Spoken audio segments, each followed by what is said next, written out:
Hi, everybody. Good evening, good afternoon, good morning. Welcome to our Power of Knowing forums. Join the CSU Talks LinkedIn Live event 159.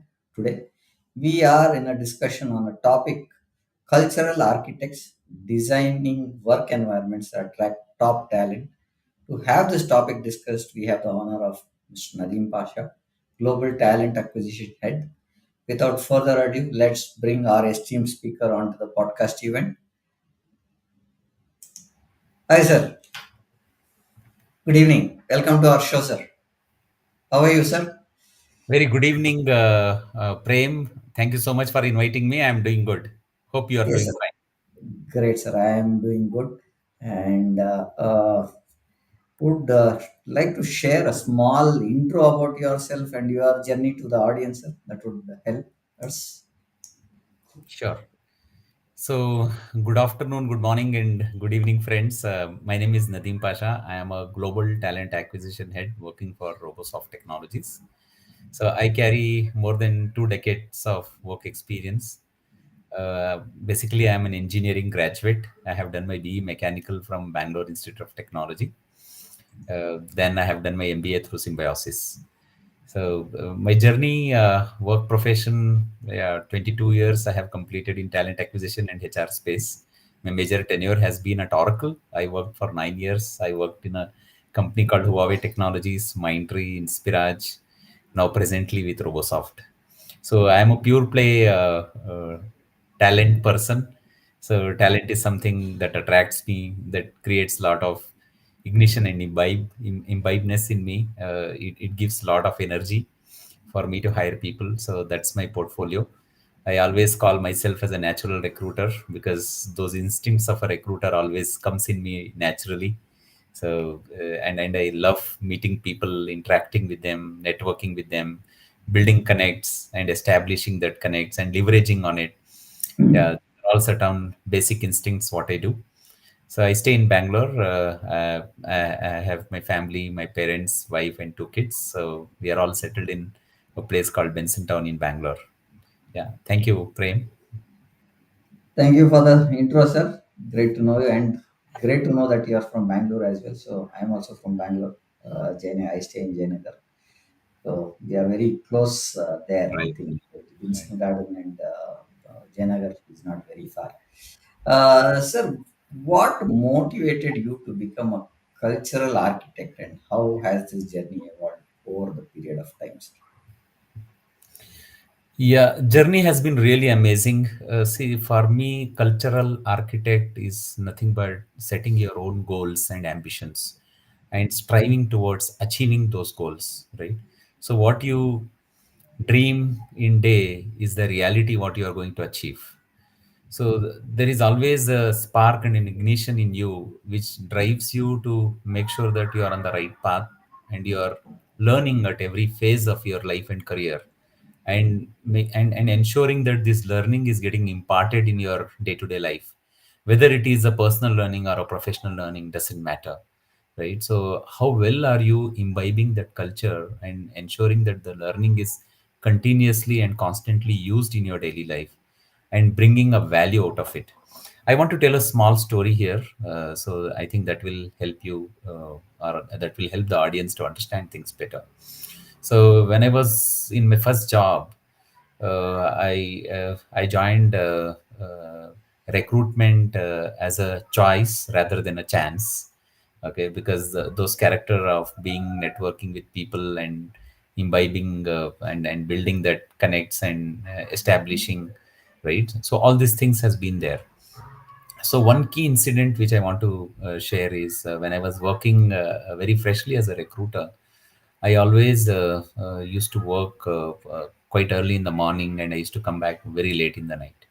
So every day my manager used to tell me, "You're good for nothing. Don't come from tomorrow." Okay, so that was the words what I used to hear. If you recall these words in the current generation, right? Obviously, they feel extremely down and they feel ashamed. They'll say, "Who is somebody who who are these people to tell me I am not good?" Right? So they'll stop going to the office next day. Right? So they'll stop the work from the immediate effect. With an immediate effect, they will resign or they will not continue the employment. So I was feeling very down. I was just trying to understand why these sentences has been used against me, though I am doing the work what has been assigned. I am a fresher. I am learning. I am picking up things. Despite completing the work and the task that has been assigned to me, still the sentence has been repeated saying, "I am good for nothing. Don't come from tomorrow." Right? And every day I used to take that as a challenge. I used to be in office before 9 o'clock, and I used to show up. Right? I used to show up, and again I used to embrace the change and the challenges which is going to come in my way, and I used to complete and perform my duties.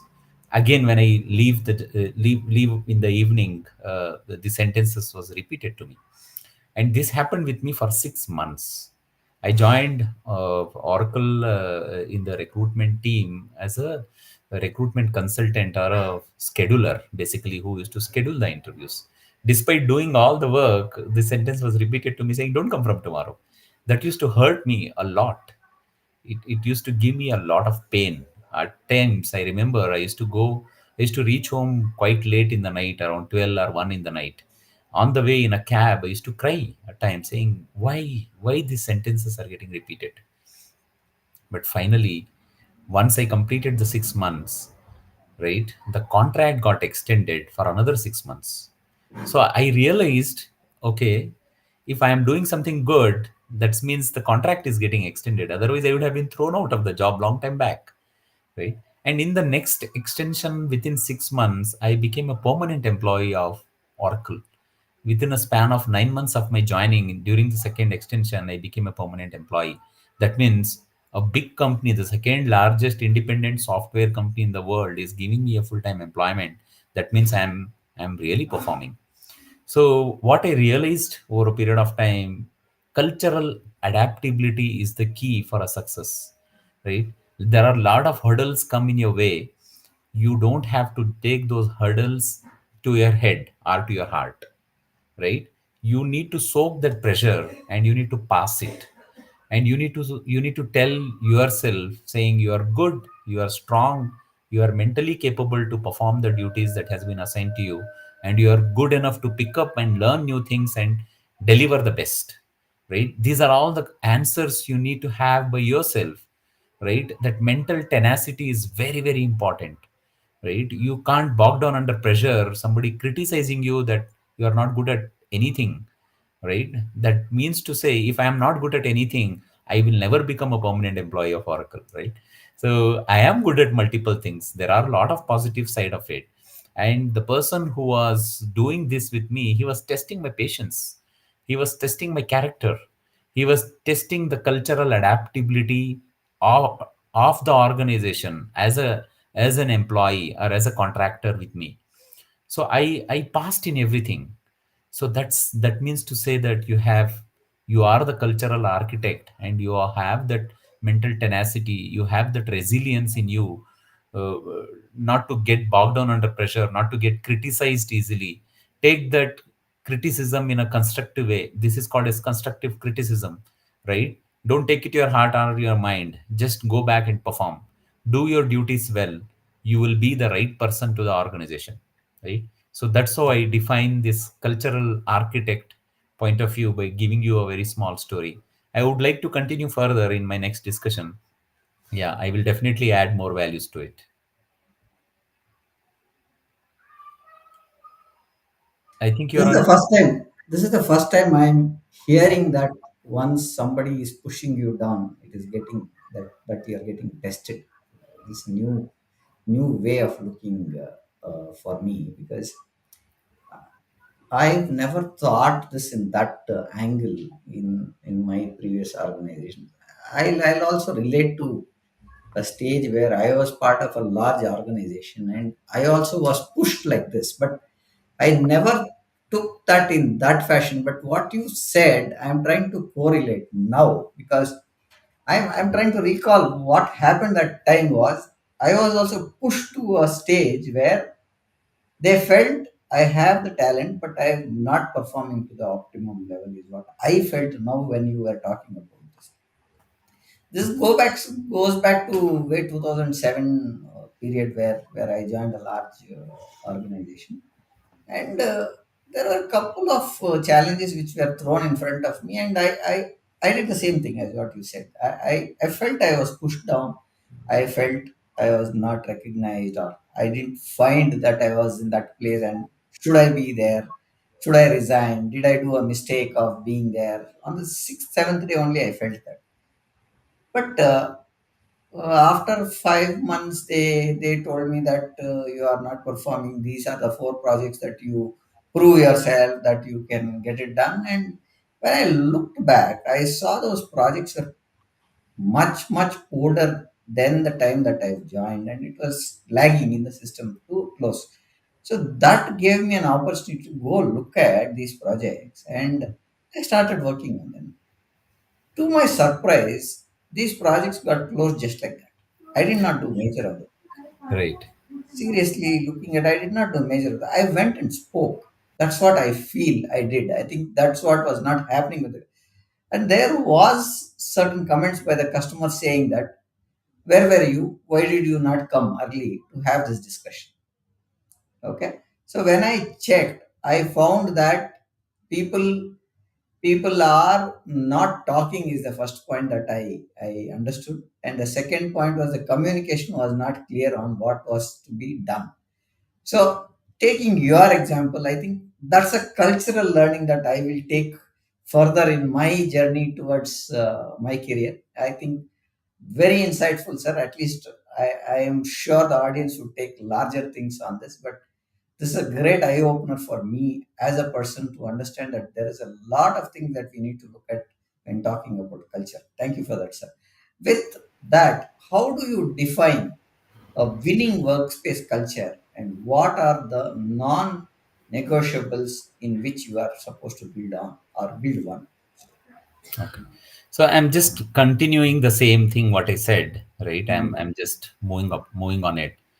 So I became a permanent employee in the ninth month of me joining Oracle. So I can tell you the impact that has been created. I stayed at Oracle for 9 years. mm. After completing 9 months, I stayed for 9 years. And Same, today, same with me, sir. I'll just add because you said that I stayed 13 years there. okay, got it. So today, I can tell I am the proud recruiter of Oracle who has closed more than 2,000 openings by myself. Mm, Okay, mm, so there is no other recruiter in Oracle who has closed 2,000 positions without doing a recruitment drive. Okay, mm, without doing a big event, right? HR or a recruitment event. All these are individual position, experienced candidates. More than 2,000 plus joiners I have at Oracle, and I take a huge pride to tell that I am the same person who has been asked not to come from tomorrow and created the history of closing that many positions, which is a technically competent position, hiring the experienced guys without doing any recruitment drive or without doing any support during the events, right? So this is the outcome of the pressure, or this is the outcome of the criticism that has produced the best in me. So coming back to the question what you asked, see, I always reflect upon myself. Don't give up. Okay. mm, So I will again one more example I will give you. When I was a recruiter at Oracle, we had a senior VP coming in from US to train us on the new recruitment model. Right? He really trained a lot to us, and he changed the entire fraternity of recruitment. He changed our perspective how the recruitment looks like altogether before he coming in and after he came out. I can tell that as an era before Jan and after Jan. His name was Jan. So before Jan and after Jan, the entire recruitment fraternity itself has changed. The way we look at things itself has changed. Okay. So he used to tell me one thing, Nadeem, I know we go through a lot of challenging situation, and recruitment is a thankless job. People always forget what you do. People always remember what you did not do, right? What you did not perform. And many times for us, Mondays and Thursdays are horrible days because those days we onboard people and you have no shows. People doesn't join those days, right? So people will run off, or I mean to say the candidate whom you have made an offer after serving 30, 60, 90 days of notice, candidate doesn't show up, and you are held responsible for it. The first value what I will tell you is show up. And these words have gone into my head very deep. Okay, he said, if you show up, 50% of the problem is solved. The delivery manager, the recruitment manager, and the business heads, at least you are standing in front of them. There is a courage that you will be there to close the position despite the offer, or despite the candidate whom you made an offer did not join, but you are there. If you Hmm. don't show up, that means you lost the race. You are nowhere in the race. That means you have lost your identity. Losing an identity of an individual is the worst thing to happen for anybody. And I call that as the primary criteria. Your identity is very, very important for you to show a benchmark and landmark in your life, whether it is a personal life or your professional life. The way you carry yourself, the way you take responsibility when nothing is going in your way, when you are in a very odd situation, when somebody is keeping a gun on your head and they are about to shoot you, right? But you are there to take those bullets without being fearful, right? Without being running away from the scene, right? So that is very important, right? You need to show up, you need to maintain your identity. There are two things I always talk, right? Showing up, identity. But other than identity and showing it up, what is the impact you are creating? So the impact you are creating is somebody is going to trust on you. Somebody is going to keep a faith on you. And I'm telling you, Prem and my dear friends, trust and faith are very, very big words, very huge words, right? And to establish these words in an identity of an individual, it takes years and years together. But to launch that, it takes a whisker of a second. It takes less than a second to lose that faith and trust in any individual, but to establish it, it takes years together, right? So I always commend the identity of an individual is all about the impact. It's all about taking the ownership by showing up when things are going against you, when everybody is odd and everybody is pointing you, but still you are holding your chest and your brain very, very strong, and you are ready to face the battle, and you are not running away from the scene, right? That is the person, and that is the resilience, and that is the tenacity one should acquire. By doing that, what you gain is the trust, what you gain is the faith, right? So as I said, these two are very heavy words, takes loads and loads of time to gain, but takes a whisker of a second to lose. Sir, to add to our conversation, I have Vijayanandam, who's the person who has started the podcast that we are running, and we both run this podcast together. He was running late, so we could not bring him onto the screen. I'm bringing him onto the screen now. Hi, Vijay. Uh, Hello, Prem. Hello, Nadeem Pasha. Welcome to our show. Thank you for Hi, joining us today. hi Vijay, good to see you. Yeah, I was listening to your inputs, being resilient, showing the identity. It's a very great insights because I believe in the resilience. One of the question which is spinning in mind: what are the key factors that make a workplace culture attractive to top talent, especially in a post pandemic world?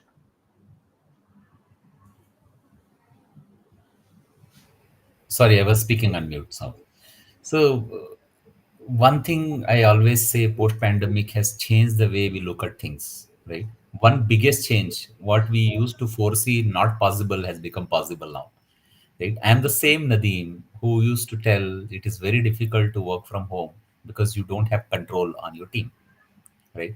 Now I am the same person who is telling you have one of the best control on your team, because you started believing in your team. You started trusting your team. You are sitting in some corner. I have a team of 17 people. I am in Bangalore. I have a couple of more sitting in Bangalore. I have a team in Pune. I have a team in Udupi. I have a team in Mumbai. I have a team in Gurgaon. People are diversified. In fact, I have one recruiter working from US, right? So the thing what I always say, post pandemic, the way we look at things have changed drastically, and nothing has impacted us, right? In fact, I say the productivity has increased because people feel you are sitting at home, you are available at any given point of time to do the job, which is wrong, because that sets a wrong precedence. But at the same time, you are available to do the job, right? It is not like you are running away from your responsibility.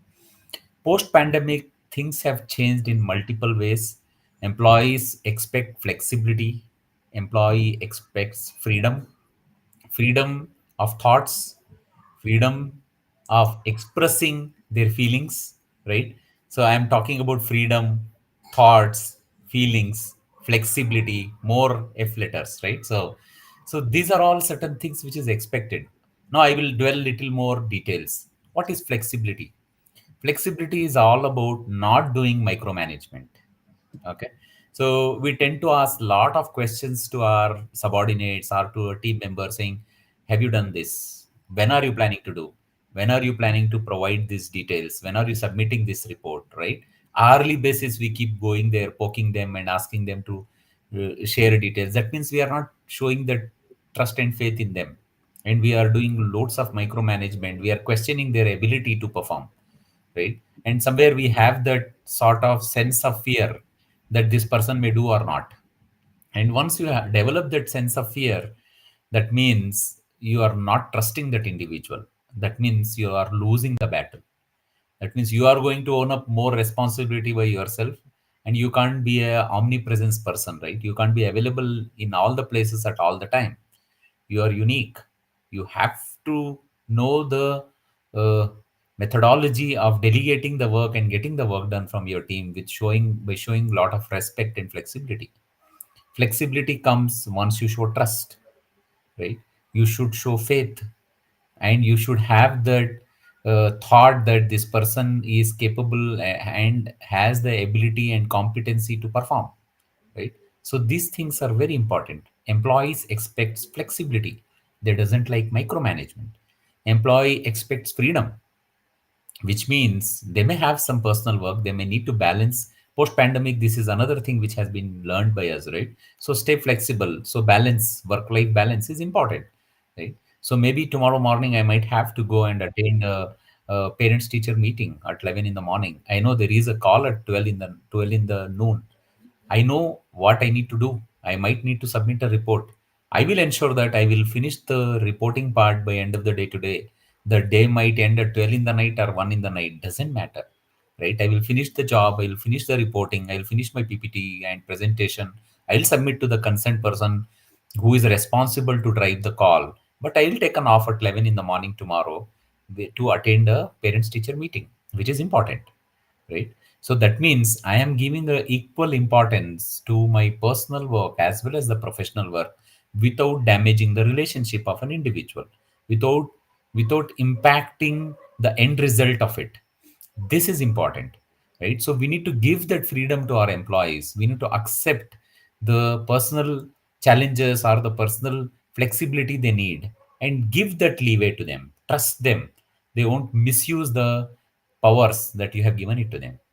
So employee expects flexibility. Employee expects freedom of thoughts and freedom in expressing the way they work the best.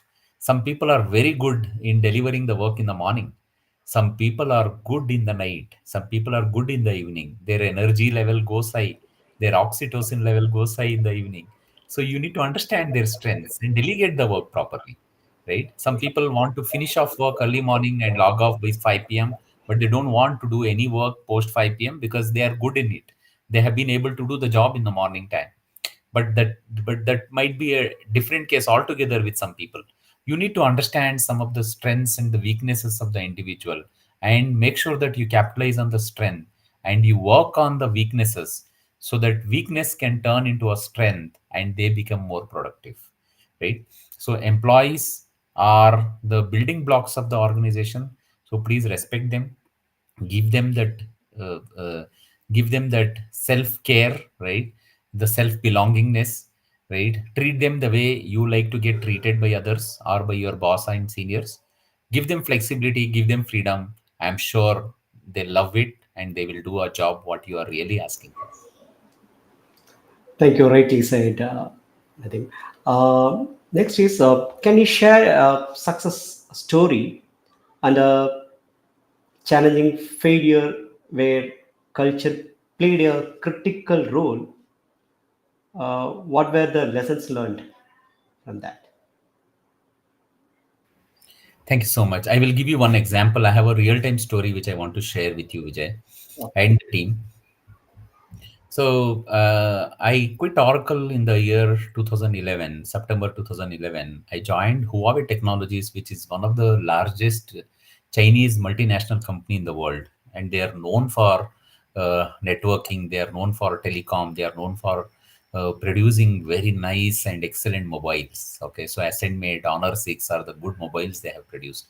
Unfortunately, they have closed down their operations in India because of conflicts with China and India, but they have been one of the leading providers of mobile technologies and mobile phones globally. So I was privileged to work with Huawei for 4 years. So what has happened to me is when I quit Oracle, 9 out of 10 people told me don't quit and join Huawei, because I revealed to some of the people, because that was my second job which I am moving after 9.5 years of providing my services to Oracle. So when they heard that I am joining Huawei, 9 out of 10 people told me don't join Huawei because it's a Chinese company. They'll make you work like a donkey. They'll extract your juices. They'll make your life miserable. This is a US company, Oracle. You have been in a very comfortable situation. You are moving to a Chinese company. I don't know what all the things they have told me. But despite all that, I took a decision to join Huawei. I will tell you the reason why I took a decision. I consulted 10 people, but decision was mine. Okay. So the decision what I took based on a fact, when I joined Huawei, 1800 employees were working at Huawei in India. Okay, so I was just thinking for a minute. All these 1800 employees are human beings. Yes. They have families. Yes.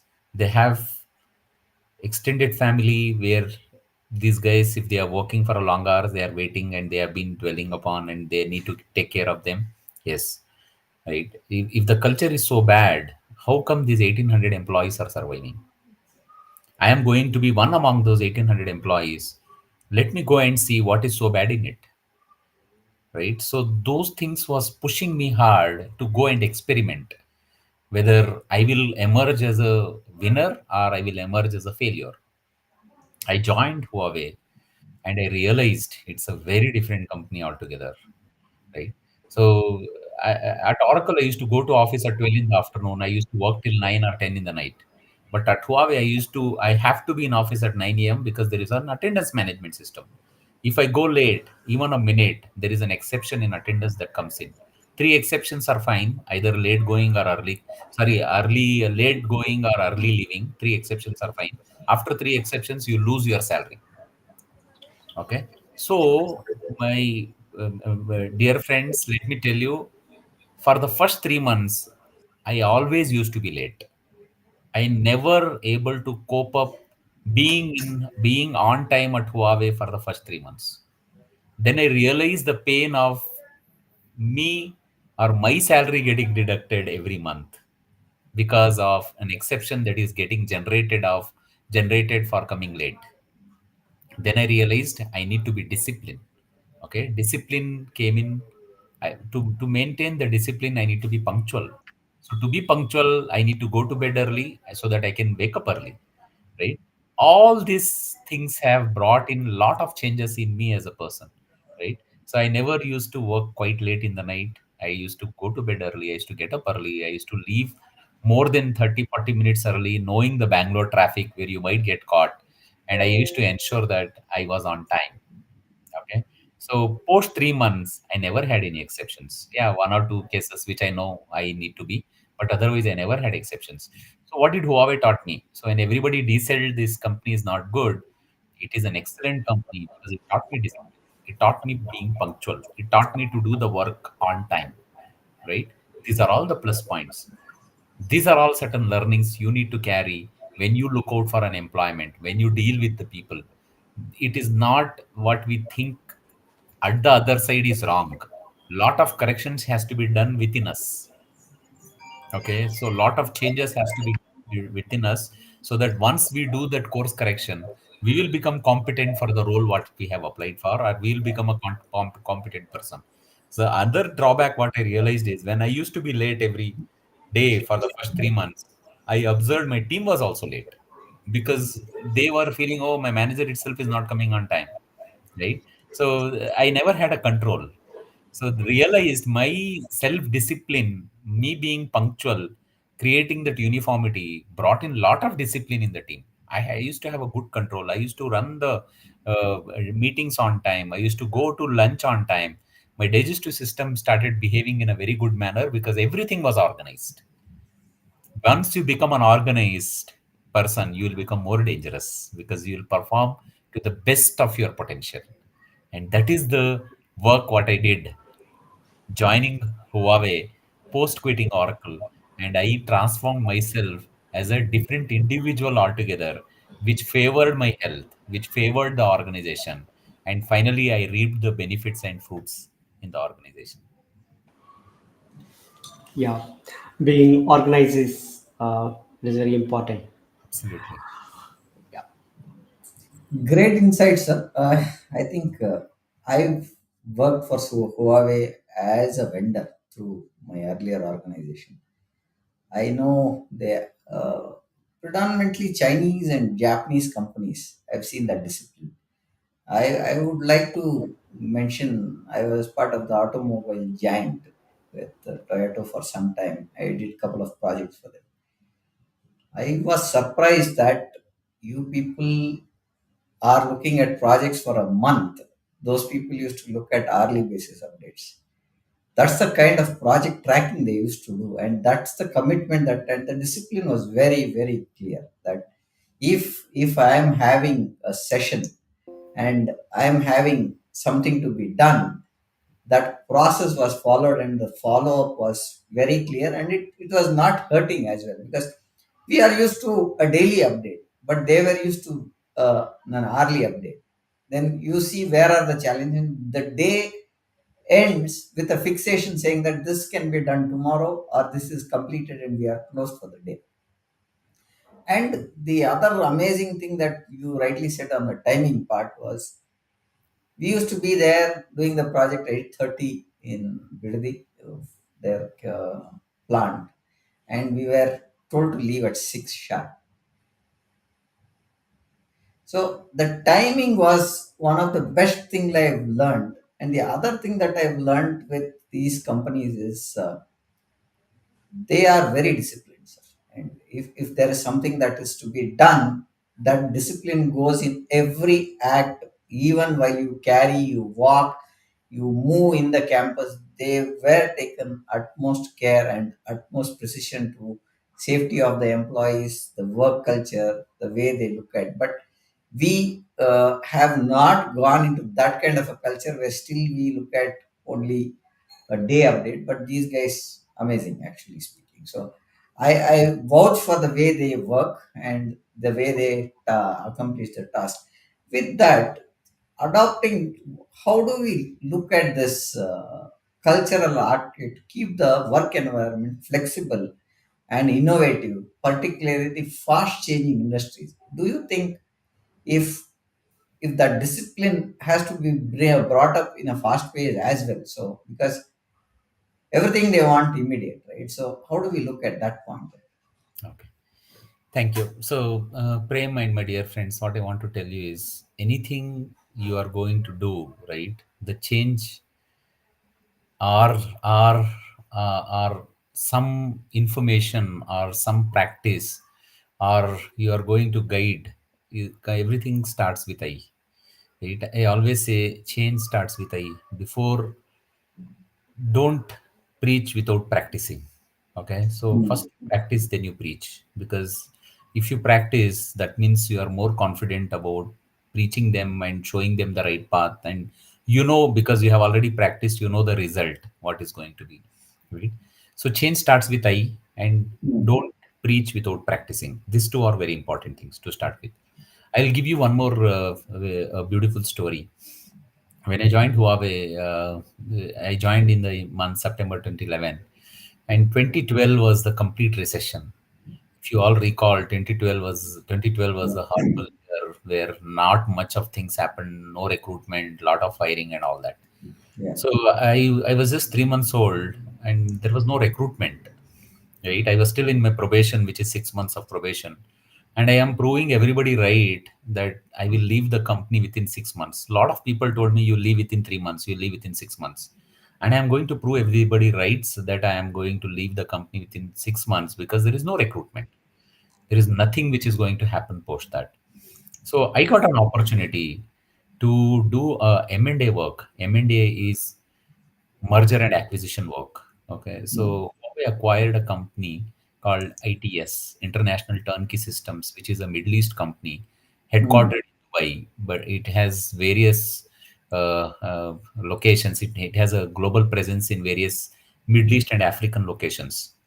So they asked me to travel to Saudi Arabia and do a M&A work, or do a merger and acquisition work, which is nothing but people transfer, payroll transfer, and process transfer. Three P's: process, payroll, and people. Right? Okay. And you all know it is not at all easy. Dealing Yeah. with process or payroll or with people, it is going to take a hell out of you. So what has happened to me is, this is a challenge which was given to me. I had two options. One, accept that as a challenge and move on and deliver the result and come back, or say no to it, getting terminated within 6 months and go back. Right? So if I'm saying no to it, I'm proving everybody right that I joined a wrong company and everybody advised me not to do. If I'm Mm. going to take the challenge, I am the newbie where I don't know what is M&A. I have never done M&A in my career before that. Though I had 10 years, 10, 11 years of experience, I never did M&A work. But I took that as a challenge. I went to Saudi Arabia. Let me tell you what happened there. As soon as I went to Saudi Arabia in Riyadh, towards my right hand side, I had a set of Chinese people sitting. Towards my left hand side, I had a set of Saudis sitting. Okay. Saudis are Saudi nationals. Towards my right side, they are Chinese nationals. Right. Both are sitting and they are waiting for me to come. They are assuming that I am an expert who will come and complete the work, who will come and give them the direction. But I am the person who is a layman who doesn't know anything about M&A. See the big difference in culture which is coming in my way. And more than that, Chinese set of people who are sitting, there are around 4 to 5 people. They don't understand and they don't speak English very fluently, right? Towards my left hand side, the set of Saudis who are sitting, neither they understand English well, nor they speak English fluently. They are good in Arabic, they are good in Chinese. I am not good Mm. in both. What I am good at, they are not, both of them are not good. What they are good at, I am bad at it. That is the biggest cultural shock I had in my life. You have to communicate to both the parties to get the work done, but both of them are not understanding what you are saying. And what they are saying, you are not understanding. How do you deal that? I'm telling you, in within 2 days, I felt like I should fly back to India and I should quit the organization. But one night I sat before sleeping, I was thinking, I don't want to be in the failure list. Quitting and running back to India is not going to solve the purpose. I might quit the job, I might lead my life, but I will curse the entire I'll curse the entire life. It will become a nightmare whenever I will realize that I am not a warrior, right? I am a betrayal person. I am somebody who ran off from the work, right? I never did justice to it. I never took that as a challenge. I'll be cursing myself my entire life if I ran off. I don't have to prove right to anybody. I have to prove to myself. I have my own soul and I have my own dignity to prove. So let me prove to myself that I can execute this. It took 1 week for me to understand what they are talking. I used to go to Google Translator. I used to record the conversation. I used to go back and hear, and I used to translate. Then I used to come back and what I want to talk, I used to translate from English to Arabic, English to Chinese. I used to convey them. Then luckily I had one person who came from China, who is an Indian, but who knows Chinese. Right? This person supported me in doing lot of translation work. Luckily, things started sailing slowly, slowly to our next stage. That gave me a loads and loads of confidence. And I'm telling you, the biggest war you will win if you communicate fluently. If you communicate effectively, you have won 70% of the battle. 30% is just an execution, right? If I am aligned, you are aligned, the other parties are aligned, it is just like you have to complete the work. It's a paperwork, it's a signatures that will perform, that will happen very fast. But to convince the people what you are telling and to listen what they are saying and interpreting in the right sense takes a lot of time and efforts. It took 1 week for me. It took 10 days to get that person and get things done. And the project was given a 2 months duration. I am just running fast forward. I completed the execution in 47 days. On the 48th day, I was back in India. Okay. 78 people was supposed to get transferred. 74 people got transferred. Four did not do the job, or four did not like to get transferred. We did a replacement for them, but everything went well and the project execution got completed. I'll tell you the reward of it. Before me coming back to India, they have renewed my visa to Egypt, Cairo, where we had 256 employees in a different entity of the same merger and acquisition team, same ITS, different country. 256 employees was there. They said from Riyadh, send Nadeem to Cairo, and let him complete the bigger M&A activity what he has executed in Saudi Arabia and come back. But I was missing my family. I was missing my daughter. She was very small. She was just 6 7 months old. I was missing a lot of things. So what I did is I just came back to India. I stayed for 2 weeks. Then I flew to Egypt and I was there in Egypt for 3 months. I did a much bigger acquisition that thrown me a bigger opportunity, that gave me a bigger challenge, bigger sense of connecting with people, huge amount of networking, loads of learning, law of land I learned, dealing with people I learned, communication is effective, which is a boon or a bane. I learned it in a very sensitive way, right? I learned a lot of things being practical on the floor and I executed loads of things. I had a good time. I enjoyed roaming around the entire Riyadh, roaming around the entire Cairo. I saw our pyramids. I saw River Nile, Aswan Dam. So many things I ventured. I saw, right? I had a great time. I completed. Now, just to summarize, whenever I left Huawei in 2015. It's almost been 9 years I left Huawei, and every day is a pleasant day to me whenever I recall this incident, saying I am the one who went with zero knowledge. I am the one who executed the project with lot of dignity and honor. I came back because of the good work I did. They gave me additional responsibility of executing in Cairo, which is a real time opportunity. I completed the work, and I feel so much blessed that I don't have nightmares of not doing, but I have sweet memories of executing, as well as the sweet memories of roaming around the different places and capturing the pictures and keeping that as a lifetime memory for myself. Sir, amazing experiences, sir. I can relate to lot of things in my previous organization also. I completely synergize with what you are saying. Okay, and the learnings going across countries and across cultures are very different, and the memories that you create in that spaces are very different. I'm completely in agreement with you. With this, I think I don't have further questions. I would like to summarize what we discussed today. Before that, I have one comment which is come from a lady called. I'm just bringing it on to the this one. She's from India, travel, so she's great perspective is what she's given. So this is one comment I've got. A couple of things which I'm not able to bring is very interesting session.